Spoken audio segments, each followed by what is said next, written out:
Now this morning, a Georgia pastor and banker who faked his own death after getting caught embezzling millions from his clients, now speaking out for the first time about how he did it and his life on the run. ABC's Lindsay Janis now with the story.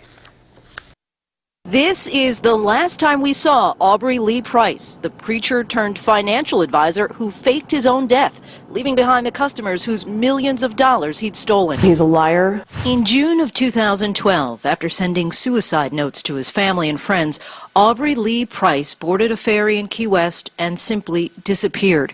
He was arrested 18 months later in Georgia after a routine traffic stop. Now a freelance reporter for Atlanta Magazine and Esquire.com, Charles Bethea, says Price is revealing for the very first time what he did in those 18 months in a jailhouse interview. The first month and a half, it was just trying to survive. I'm trying to think, can I get my mind back? I had no desire to even be on the earth. Bethea says Price, soon after getting off the ferry, made his way to South America to work for a friend of a friend, a cocaine trafficker. And I didn't know he had the operation. So when I walked back in this room, it's obvious there's 30, 40 workers, they're stuffing little bags full of white powder. He felt like if he could make money this way, that money could eventually be used to pay back some of the people he defrauded. Bethea says Price told him back in the States he learned to make fake IDs, using as many as 6 false names. I was a fugitive. I wasn't tell anybody my real ID. What was that reward? I was disappointed. It was only $20,000. You know? Come on, put some money out there. He would veer from this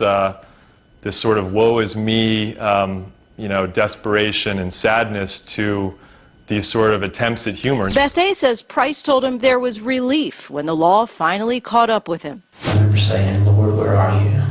And then I looked up and there were blue lights behind me. Thanks, Lord. That's where you are.